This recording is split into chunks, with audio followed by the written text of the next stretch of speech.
Welcome to Sideline Psych. It's your hosts, Jordan and Riley, where we're going to be bringing you the latest and the greatest in sport and performance psychology.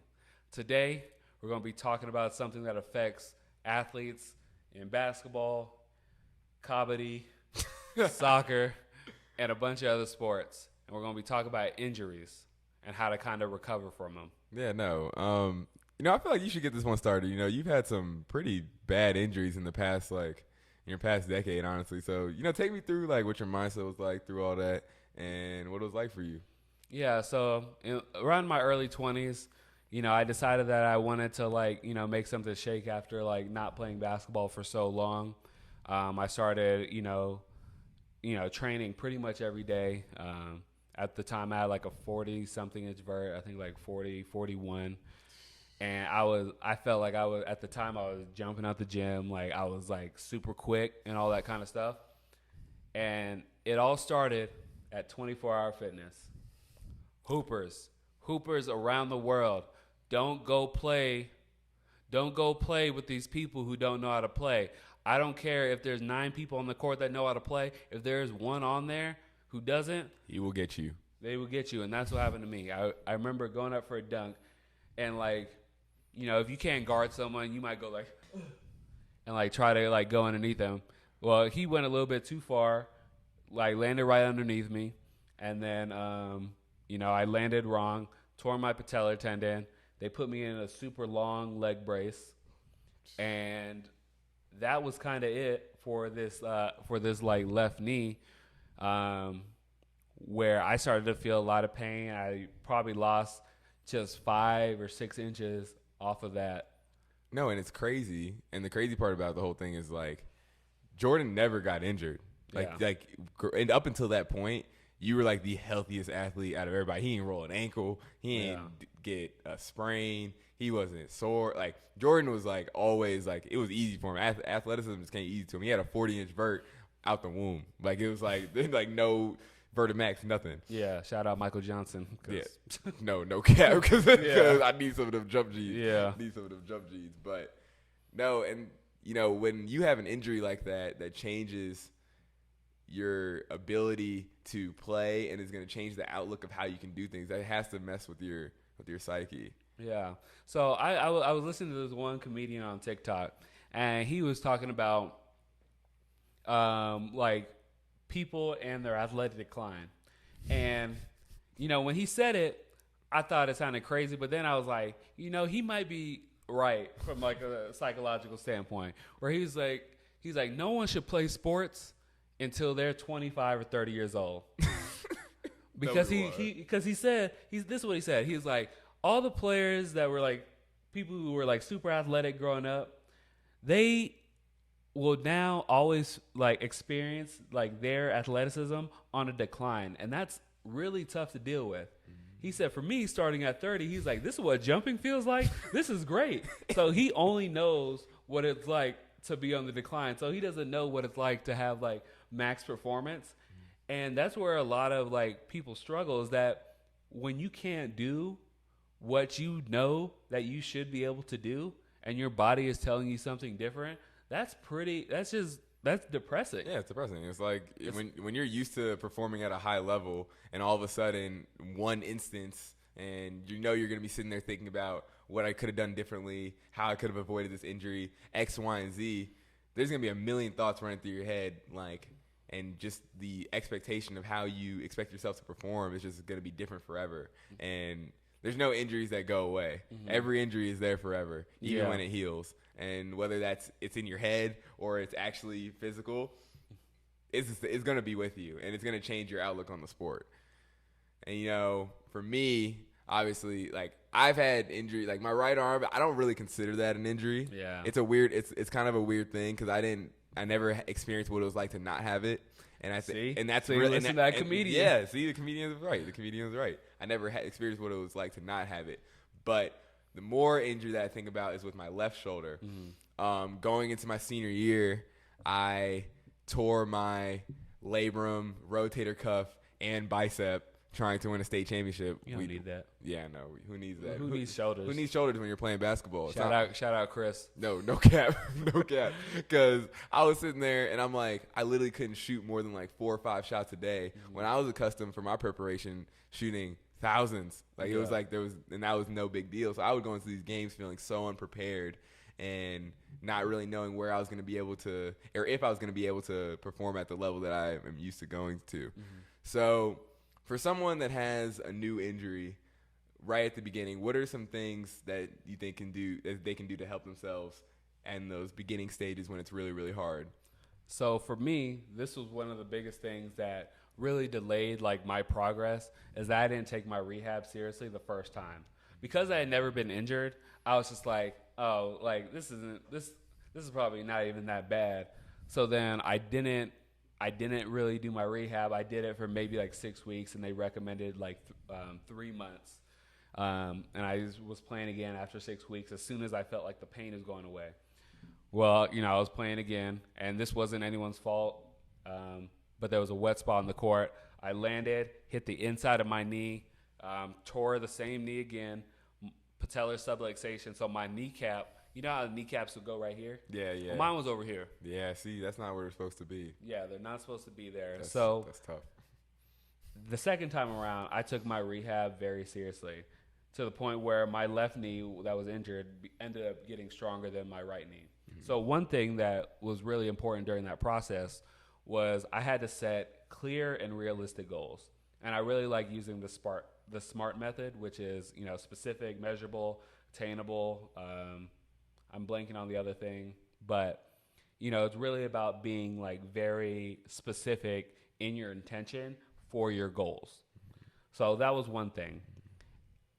And the attainable part is the main aspect of that goal setting. Mm-hmm.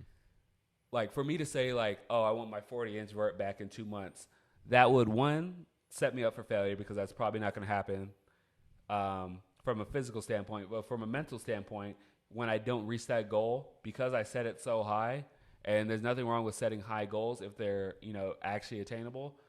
But if I don't hit that goal, then I feel bad about myself. Yeah. So I'll say it a lot. Control what you can control. So I could control how well I worked on my rehab. I can control all these different things. Mm-hmm. And that was, something that, it took me a while to learn. Yeah. And, recently, I went to the doctor and they said I might have a slight tear in my meniscus in my right knee. Woj bomb? Was that a Woj bomb? Yeah, Woj bomb. Yeah, kind of putting my 10-day contract in jeopardy by, disclosing that. But, we're here to be real. We're here to be real. Sideline psych. We keep it real over here, man. Yeah. So right now, I'm working on my rehab. Very tough. It's, a completely different, perspective than I had in my 20s. Because in my 20s, you're invincible. Now that I'm in my 30s, I want to go get my vert back. I want to, start dunking in. I got my rim grazer. I got my rim grazer. Yes, sir. Package back. He got no VC on his 2K player, but he did get the dunk. But now my perspective has changed immensely because the injuries that you get in your 20s and 30s are the ones that come back in your 60s and 70s. So I'm like, I don't want a knee replacement. I don't want to have to do any of that kind of stuff. So now I'm taking my strength training really seriously. I'm taking all these things really seriously. And here, this is one thing that I've, recently added that a lot of players need to add to their routine. What's that? Stretching and yoga. Oh, gosh, yes. Yes. Please stretch. We come from a family where we did not stretch before anywhere. Did you ever stretch before a workout? No, but I don't think it's a family thing. It's a sport thing, really. I think like a lot of like basketball players are, for lack of a better word, too macho to do yoga, which is something that would, extend their careers by 5-10 years. Yeah. Most players are out before they're 30, and a lot of times it could be because of injuries or because of just other circumstances. But by having, that more flexibility, like in your hip, flexors and all these different things, you actually become more athletic because your muscles are looser and you're able to, you know, activate these muscles a little bit better. So please, please, please, for you know, all these young athletes, please add yoga to your routine. No cap. And I think that one thing that is important to mention in this conversation is the culture of sports, and how we treat injuries and how we think about injuries. Growing up and on different teams and with different coaches, injuries were looked down upon, and missing games and thinking about your body was looked down upon because you have a goal to create. You are not a goal to create, a goal to meet, and you're supposed to be playing. You don't want to miss any games. So a lot of times athletes get very used to neglecting parts of their body and neglecting what their body is telling them. And that can be detrimental for not only you, but for your team. Yeah. And when I'm sitting here and I'm like, oh man, my ankle's rolled or my knee hurts, but if I go tell coach or if I go do this rehab, then I'm not going to be able to play, you're creating a bigger problem. Yeah. And it took me a really long time to realize that. And there was a lot of times, like, for example, like when I tore my labrum, I only tore my labrum to begin with. Mm-hmm. And the only reason I tore the other stuff was because I didn't listen to the doctor for the labrum. Yeah. Did they ever give you, like, this is a big thing. Did they ever give you, like, cortisol shots, just mask the pain? Yep. I got 3 of them. So you can just go out to play. Like, don't think about your health at all. Like, hey, pain's gone, let's go. Yep. And that's literally, after my first cortisol shot was how I tore my rotator cuff because I couldn't feel anything. Yeah. And it was just like I got out from the court, and that's all I really cared about. Mm-hmm. And so, you know, a lot of times after that, I had to change my mentality because it really carried over into my whole freshman year of college because that was my senior year of high school. Yeah. And my freshman year of college, I had my worst shooting year I'd ever had, three-point shooting year I'd ever had in my whole life. Yeah. But it was really just because I didn't take the time to think about how my injury was affecting me back when I was a senior because I was chasing a ring, and that we never got, and so it ended up just being for nothing. Yeah, you're left with nothing, and like you wanna perform for your team, you wanna put the team on your back and be there for them, but at the end of the day, you're the only one who has to live with your injuries, right? And when you're 60 and 70. Or is your high school coach gonna call you and be like, "Hey, how's your shoulder?" Nope. Like, and even if they care about you, like, you know, to the end of the earth and back, you're not getting a call and be like, "Yo, I remember you hurt your shoulder when you were 16, you know, playing that game." Like, they're not worried about that. That's not gonna happen. Yeah, it's just so, you know, take that time off for you. That really quick. Shout out Simone Biles. Take that time off. Okay. You know, this is the kind of the exact thing you're talking about. Players know their body and when they should and should not play. And really, I just want you all to feel empowered to listen to that. Yeah, no. And, you know, it's hard, especially for people that have a lot of people counting on them and a lot of people looking to them to succeed and people that are used to seeing them succeed to be like, I need to take a step back for me. So it was really cool to see her do that. Yeah. When obviously you could see it, like she was not mentally feeling like she was ready to go. Yeah. And for her to take that step back and be like, even though I'm the best gymnast in the world, I know that my mental health is still important. I can take a step back and for me. Yeah, and I really hope that, you know, opens up the door for a lot of athletes to really, you know, take the time for, you know, their mental health, which is a form of an injury, you know. It goes hand in hand, but also for, you know, physical injuries as well. I really, you know, I hope that starts to open the door. You know, we had Naomi Osaka, you know, do something similar as well. Yeah. So I think as we see this more and more, it's going to become more and more prevalent where players are going to be able to take a mental health day.